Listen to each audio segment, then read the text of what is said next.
আসসালামু আলাইকুম। গরমে আর মুরগির ব্যবসা করতে হবে না, প্রচুর যে পরিমাণ গরম আর যে পরিমাণ রোদ, তাতে আর মানে ব্রয়লারের ব্যবসা আর করা যাবে না। তো যাই হোক, হচ্ছে ছেলেদিকে পটগুলো পরিষ্কার করে নিচ্ছে। আর দ্বিতীয় তলার মুরগি আমাদের।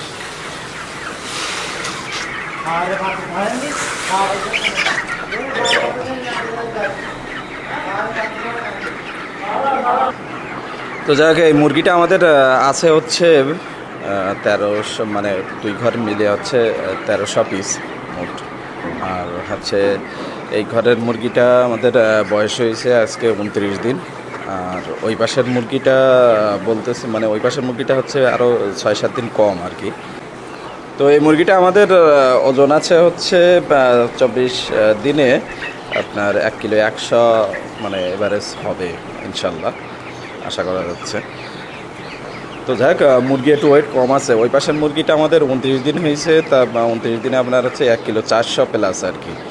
তো সেই হিসেবে আমাদের ওজন একটু কমই আছে মুরগির। তো এই রুমের মুরগিটা আমাদের হচ্ছে 29 দিনে 1 কিলো 400 করে আছে ওজন আর কি।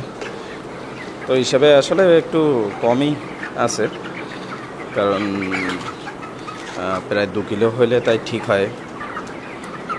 আসলে গরমের জন্য মুরগি সেইভাবে খাচ্ছেও না, মুরগি বাড়তেছেও না। তো মুরগি সুস্থ আছে আল্লাহর মতো, মুরগি এমনি কোনো সমস্যা এখনও দেখা দেয়নি আল্লাহর মতো, ভালো আছে মুরগিটা। তো যাক, আমাদের দ্বিতীয় তলার মুরগি দেখালাম। আর সেই মুরগিটা যে বাচ্চাটা কাল আগের দিন দেখাইছিলাম, যে 12 দিনের গাম্বুরার ভ্যাকসিন দিছিলাম, তো সেই মুরগিটা কিন্তু আমরা নিচতলায় নামে দিছি, মানে দুই ঘরে দিয়ে দিছি আর কি। তো মুরগিটা ভালো আছে আল্লাহর মধ্যে, খুব ভালো আছে। ওপরে হচ্ছে যেহেতু 4 তলার ওপরে ছিল, বোর্ডিং ঘরে একটু গরম পড়তেছিল, সেই বাচ্চাটা একটু আপনার মানে শুকাই মতো গেছিলো। শুকাই বলতে আসলে রোদে একটু মানে গার রসগুলো টেনে নেয়। যাই হোক, তো নিচতলায় নামাই দেওয়ার পরে মুরগিগুলো একদম সতেজ হয়ে গেছে আল্লাহর মধ্যে, আর সমস্যা নেই, তো ভালো আছে। তো দুই পাশের ঘরে দেওয়া হয়েছে, যেহেতু নিচের মুরগি, এ ঘরের মুরগিও যেরকম ওই পাশের মুরগিও এরকম। আর লিটারের যেটা ব্যবহার করা হয়েছে আমাদের বালির সাথে আর কি, তুষ। তুষ বলতে ধানের চিটা, যেটা আমরা ব্যবহার করি। তো যাক, নিচতলার মুরগি ওই পাশের ঘরের মুরগিটা দেখালাম না, যেহেতু দুই পাশের ঘরের মুরগিটাই একই। তো ভালো আছে আল্লাহর রহমতে। আজকে 13 দিন বয়স। আমরা প্রায় দেখি এবার থেকে আপনাদের হচ্ছে পুরো মানে খামারের আপডেট দেখাবো, মানে কোন তলায় কেমন হচ্ছে, কোন তলায় কত দিনে কেমন হচ্ছে, প্রায় প্রায় দেখাবো। আর আমরা খুব তাড়াতাড়ি হয়তো লাইভে যাব, লাইভ করব আপনাদের নিয়ে। তো যাই হোক, এবার আমরা যাব হচ্ছে আমাদের উপরে ঘর ধোবে, ওইটা দেখাবো, মানে একদম 4 তলায় যেখানে এটা বাচ্চা ছিল বোর্ডিং ঘরে, যেহেতু আবার বাচ্চা আসবে, তো বোর্ডিং ঘরে যাব।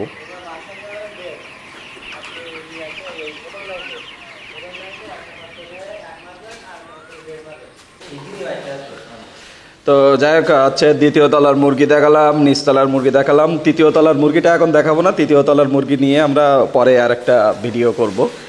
মানে তৃতীয় তলাটা একটু সমস্যা হয়েছে, সেটা আপনাদের জানাবো কিসের জন্য কি হয়েছে।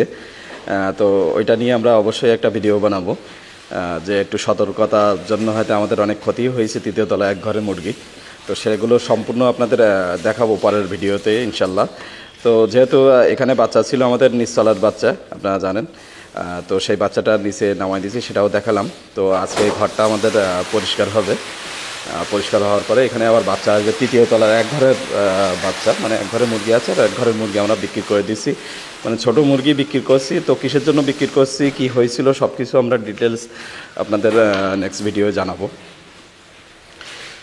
তো 4 তলার উপরে আমাদের ভালোই বাতাস আছে।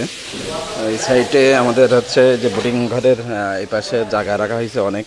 আর এই জায়গাটা আমাদের দ্বিতীয় তলায়, তৃতীয় তলায় রাখা হয়নি, যেহেতু আমরা নতুন খামার করছিলাম এই সময়। তো সেই জন্য আমাদের এই পাশে পর্দা ফেলতেও অনেক সমস্যা হয়ে যায়, ভিতর দিয়ে পর্দা ফেলতে হয়। তো যাই হোক, দেখেন এই পাশে সব ঘের আর ঘের, জোর বাতাস। তো যাই হোক, এই যে করতেছে আপনার, মানে ঘরগুলো একটু পানি দিয়ে ভিজায় রাখতেছে। তার মানে এইগুলো যেহেতু লিটারগুলো একটু শক্ত হয়ে গেছে, লিটারগুলো আপনার একটু নরম হয়ে যাওয়ার পরে তারপর ঝাঁটা দিয়ে সুন্দর করে পরিষ্কার করে, মানে ঘর সুন্দর করে পরিষ্কার করতে হবে। যেটা করার দরকার অবশ্যই। তো ঘর পরিষ্কার করার পরে তারপরে আপনারা হচ্ছে বিভিন্ন যেগুলো আমরা ব্যবহার করি, মানে ঘর ধোয়ার এগুলো তো আপনাদের আমরা প্রায় দেখাইছি যে কী কী ব্যবহার করি। চুন ব্লিচিং দিয়ে তারপরে ঘরটা একটু দু একদিন শুকানোর পরে, আর শুকানো বলতে আজকে ধুইলে মনে করেন কালকের ভিতরে এটা একদম শুকাই যাবে, কারণ যেহেতু যে পরিমাণ রোদ, যে পরিমাণ তাপ পড়তেছে। তো যাই হোক, আজকের মতো আমরা ভিডিওটা শেষ করছি। তো ঘরটা পরিষ্কার হয়ে যাক, তারপর বাচ্চা আসবে, সব কিছু আপনাদের আপডেট দেখানো হবে। তো ভালো থাকেন আপনারা।